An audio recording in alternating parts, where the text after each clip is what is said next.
Hey everyone, welcome back to Rob's Car World. Today's top pick is a 2002 Dodge Viper RT10. I found this car north of Houston. It's dealer owned and it's on Craigslist. Priced on the high side, but I thought we'd had some fun and talk about this car anyway. This car is on Craigslist about 2 days ago and caught my attention about 2 days ago. And I looked at this car and I started doing more research. And yeah, it's definitely priced above the market, and we'll get into that at the end of the video. But you don't see many Vipers just generally on Facebook Marketplace. You don't see them on Craigslist. Most of them are really either on eBay or on Bring a Trailer and things like that, where there's an auction opportunity. And this car here is a legitimate dealer, USA Direct Auto. They were big at one time on eBay. I'm not too sure about them today, but they are legit, and I'll show you their website where they have this car as well. So this is a 2002 Dodge Viper. This represents the second generation Viper that ran from 1996 to 2002. And by 2002, things like ABS became standard, and the V10 engine had 450 horsepower. The MSRP on this car back then was $72,500, so that's a lot of money when you think back in 2002. Great cars, with the 6-speed manual transmission.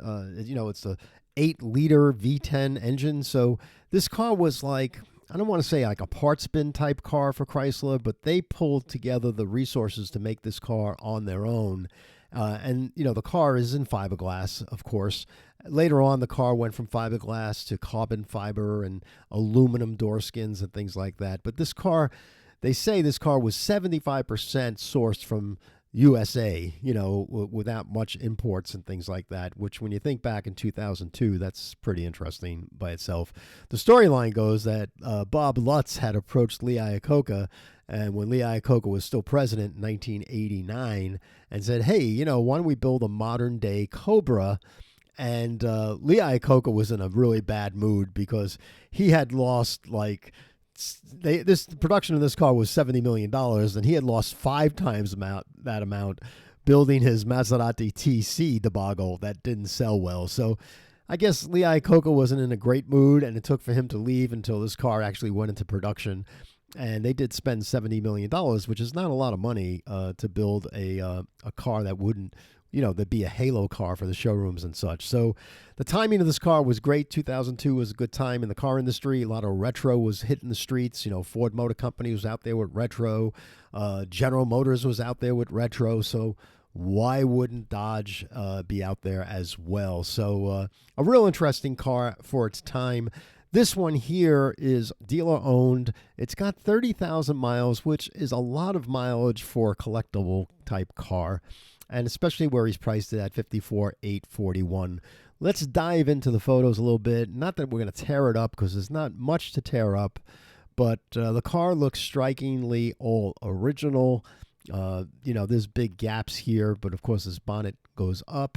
Look how beautiful those lines and how wonderful this car flows. It's fairly aerodynamic with all the roundness to it, and especially with the bubble top that goes there. So if you're over 6 feet, I think you can still get in this car, but it is somewhat claustrophobic. Anytime you can put a NACA duct in a hood, you almost guaranteed success. I think the last time I saw one in a hood like this from the factory was the 1983 or so Porsche 924 turbos, and they had that on the left-hand side. But yeah, really very pretty looking. Everything's molded in very well. So the styling of this car is super sharp, and just the static impression of this car is enough to keep the prices up on it. A little claustrophobic if it starts raining and your air conditioning is not working that well. Look at that. It's really like being in an airplane, So, yeah, even the roundness of the tail kind of didn't age that well now, but back then this is definitely much more aerodynamic as it cheats the air coming off the hood and all that stuff. So I'm thinking this car is surprisingly very aerodynamic. Yeah, really pretty car. The interior of the car, I'm not saying it's a Chrysler, but definitely you can see Chrysler, like steering wheels and airbags. They didn't. This is how they cut costs, and things like that. But I give Chrysler a lot of credit for building this car. and for supporting it as they did in the racing efforts as well, especially the GT6. The GT6 being the coupe that definitely looks more like the Daytona, but this is a good-looking car all the same. Now, I went on the man's website. There he is, a dealer. He has it priced at $54,841. I don't know how they get that number. He says here that this car is $20,000 below average pricing. I don't know where they got that, because I went to Bring a Trailer, which is the most expensive place in the world to buy cars, and you can see that the GTSs are going for $87,000, $67,000. $58,000 for 2002 GTS with 27,000 miles. So this man's price is on the high side, for a regular Dodge Viper. I'm trying to find a Viper. Here's one here, 1996 Viper RT10, $35,000 last year at this time. So yeah, there's been some inflation on good examples. Well, here's one right here, a 2002. Let's see if we can blow this one up just to look at it. Will it let me? There it is. Here's a 2002 Dodge Viper RT10, almost identical to the car that we're looking at here, with 8,000 miles. And this car bid to $49,250, but it wasn't sold.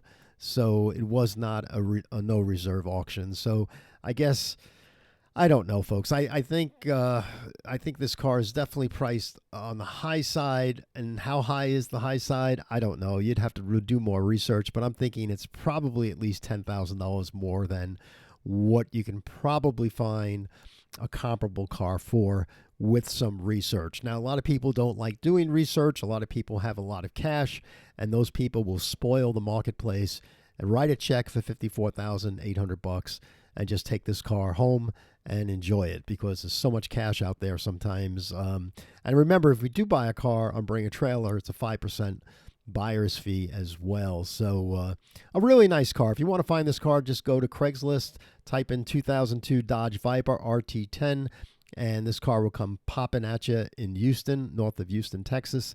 If you're not part of Rob's Car World and you'd like to become a subscriber, please subscribe. There's a little button here when you go on our main page to subscribe. And if you like this video, please give a thumbs up and say, hey, yeah, I like it a lot. So that helps as well. Well, thanks very much for joining us here tonight, and hope to find some more cars for us during the week. I normally don't go this high in pricing. I normally like keeping under $20,000 because that becomes more affordable for everyone. But every now and then it's nice to check in on some of these dream type cars that we'd all like to own one day, and just see where the pricing is on it. Again, good examples like this, you're going to be in the $50,000 range. And this car appears to have a little high mileage for what you see that it's being offered on Bring a Trailer. Thanks very much for joining us tonight. Thanks, and we'll see you again on Rob's Car World with another top pick. See you then. Bye.